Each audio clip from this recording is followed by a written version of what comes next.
Vamos dar uma olhada, tá, antes de continuar essa boa conversa, naquele Gustavo Gayer. Gustavo Gayer Machado de Araújo nasceu em 13 de abril de 1981, em Goiânia. É filho de Maria da Conceição, que foi vereadora em Goiás e deputada estadual. Já atuou como empresário e professor de inglês. Ganhou projeção nacional com a utilização eficaz das plataformas digitais. Seu canal do YouTube tem quase 2 milhões de inscritos. Começou a carreira política em 2020, quando se candidatou a prefeito de Goiânia pelo Partido da Democracia Cristã e obteve 8% dos votos. 2 anos depois, foi eleito deputado federal pelo Partido Liberal, com mais de 200 mil votos. Em abril deste ano, revelou que pretende candidatar-se ao Senado em 2026. Gayer tem 2 filhos. Tanto nas redes sociais como no Congresso, é um dos mais destacados parlamentares da nova geração. Nesta terça-feira, Gustavo Gayer conversa com Augusto Nunes.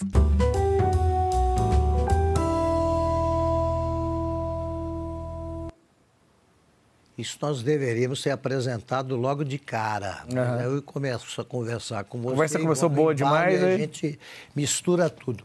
Esse Gustavo Gayer pensava o quê? Naquela época, a minha preocupação principal continua sendo a mesma de hoje, né? Eu tenho filhos, em breve eu espero ter netos, e eu tenho medo do que está acontecendo com o mundo e o mundo que eles vão viver. É uma preocupação muito grande com o futuro dos meus filhos. O Gabriel, que apareceu aí, vai fazer 23 anos, daqui, sei lá, 4, 5 anos ele já vai estar casado com o filho, se Deus quiser. E o que vai ser para os meus netos no caminho que o mundo está indo?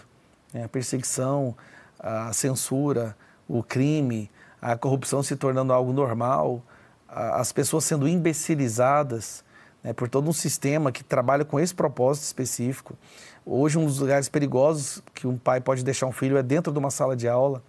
Eu, à esquerda, arranco o cabelo quando eu falo isso, mas nunca vou deixar de falar. Um dos lugares mais perigosos hoje que um pai pode deixar o seu filho é dentro de uma sala de aula.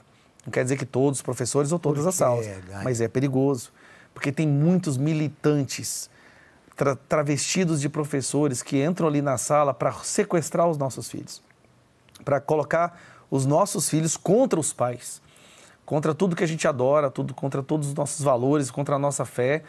Muitos pais deixam, às vezes, um aluno, o seu filho na escola e recebe de lá um militante que odeia ele e odeia tudo que ele ama. Então, tem muitas famílias hoje no Brasil sendo destruídas. Você teve um incidente com o professor por causa de um filho, né? Exatamente. Como é que foi esse episódio? Augusto, o estopim de eu ter começado a gravar vídeos, de eu ter começado a falar abertamente sobre política, porque eu coloquei em risco a minha empresa.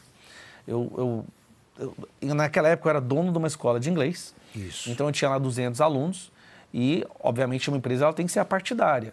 E eu era o principal professor dessa escola. Eu dava aula lá, 30% das aulas era eu que dava e o resto professores contratados. Daí eu tinha que tomar uma decisão e foi crescendo uma coisa dentro de mim, porque eu fui ficando indignado do jeito que o Brasil estava indo e eu via o que estava acontecendo na sala de aula, porque os alunos me contavam o que os professores faziam, o que os professores ensinavam.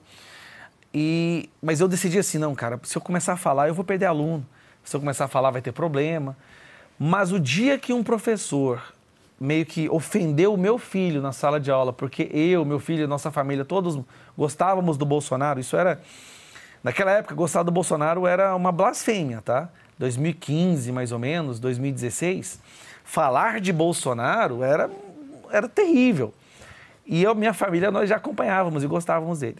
E um dia um professor foi falar assim, olha, se a gente não fizer alguma coisa, o Brasil vai ser dominado por esses bolsobostas. 2015 ou 2016.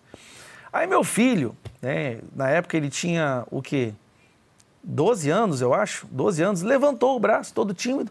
Professor, lá em casa eu e meus pais, a gente gosta do Bolsonaro. Aí o professor virou e falou assim, aí, tá vendo? Meu filho, todo mundo riu do meu filho ficou cabisbaixo. Chegou lá em casa na hora do almoço e me contou isso. Cara, meu sangue ferveu. Eu nem terminei de almoçar, peguei o carro, fui direto na escola. Eu queria encontrar esse professor. Que professor que humilha um aluno, sabe? Que envergonha um aluno na frente de todos os seus colegas porque ele tem uma opinião política. Eu fui lá, eu fui daquele jeito, né? Com sangue nos olhos. Graças a Deus eu não encontrei o professor.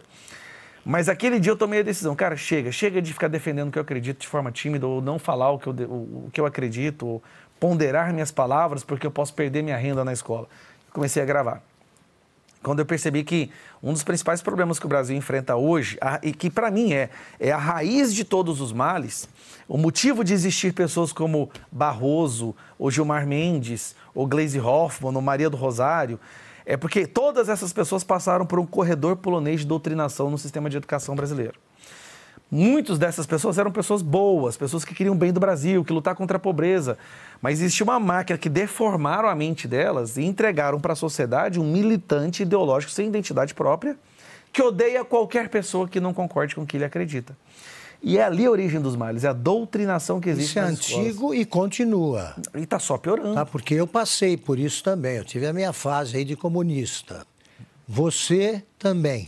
Eu tive minha fase que eu achei que o Che Guevara era um herói. Eu tinha lá meus 15, 16 anos, né? Mas não tinha internet na época. Ficou curado. Graças a Deus me curei. Eu tenho um hábito de leitura, eu gosto muito de ler. E eu fui ler. Até para debater, eu gosto muito de debater. Então, assim, pensa, para eu debater com alguém que discorda de mim, eu tenho que ter informação, eu tenho que ter fontes. Então, eu comecei a ler sobre a esquerda, a Revolução Francesa. Eu lembro que para debater. Só que nesse processo de leitura, para enfrentar a debatedora, que eu fui perceber quanto que eu estava sendo imbecilizado. Que eu ia e falava, não é possível que eu estava defendendo isso aqui. Não é possível que Che Guevara... Eu cheguei a ter uma camisa do Che Guevara.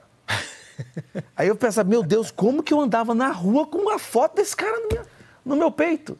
Por não conhecer. Daí que eu comecei a gravar vídeos explicando isso. Quando fizeram isso com meu filho, eu comecei a pensar, tudo bem, meus filhos estão bem criados, meus filhos, assim, estão blindados. Eu sempre fiz questão de passar 15 minutos, toda noite antes de dormir, era 15 minutos para falar sobre escola, o que eles aprenderam, e começava a tentar pensar. Se o professor falou alguma coisa sobre feminismo, alguém mencionou alguma coisa sobre diferença salarial entre mulher, sobre patriarcado, e eu tentando pescar deles, né? E eu fui vendo que existe um sistema muito eficiente de doutrinação. Aí eu pensei comigo, tá, meus filhos estão blindados, meus filhos estão tranquilos, não vai ter como sequestrar de mim. Mas quantas milhões de crianças vão ser sequestradas? Quantas crianças brilhantes vão ser roubadas do seu futuro e transformadas em militantes, porque muitas vezes um pai não está prestando atenção ou confia na escola demais. Aí eu comecei a gravar, eram vídeos longos, bem mal feitos, mas eu comecei a mostrar por que não existe essa coisa de patriarcado opressor, por que não existe essa diferença salarial entre homem e mulher, racismo estrutural. E eu fui mostrando que isso não existe, que isso é uma construção, por que a esquerda quer que ensina isso e tal. E alguns vídeos começaram a bombar. E aí iniciou uma sequência de eventos. Imediatamente, a reação foi boa de Não, imediato. foi devagar. E eu fazia isso por desencargo de consciência, que eu não posso dormir e não fazer nada, e saber do que está acontecendo e ficar inerte. Então eu comecei a fazer mais por desencargo. Tipo assim, fiz alguma coisa. Gravei um vídeo, joguei no Facebook, na época era só Facebook que eu jogava, e no Facebook tinha alguns vídeos que explodiam, né, que tinham milhões de visualizações, outros nem tanto. Mas foi aí que começou a reação em cadeia, de uma sequência de eventos que até hoje eu não consigo explicar, que me trouxe aqui onde eu estou hoje. Eu me lembro que em Arapiraca você falou bastante sobre a necessidade de os pais conversarem com os filhos quando chegam em casa depois das aulas. Você continua recomendando isso? Não, totalmente. Você acompanhou teus filhos? Completamente. Parte principal foi sempre a prioridade da minha vida.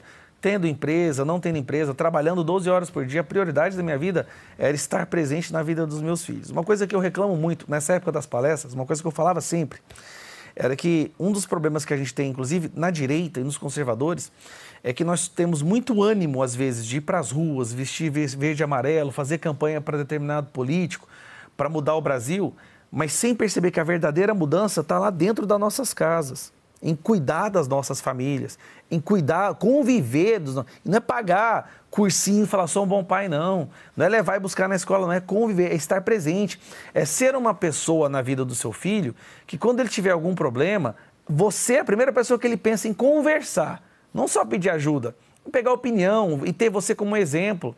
Meus filhos me ajudaram a mudar quem eu era. Eu era terrível quando era adolescente, mas agora eu tenho filho, eu tenho que mudar, eu tenho que ser o exemplo. E eu vejo muito assim, as pessoas são boas para ir para as ruas, mas quando chega em casa não percebe que está perdendo o seu filho para esse sistema de doutrinação que vai transformar o seu filho no militante que te odeia. Aí eu pergunto, por que adianta você salvar o Brasil e perder a sua casa? Sendo que para salvar o Brasil, a gente tem que voltar a conquistar de novo os nossos lares, né? Conquistar a nossa casa.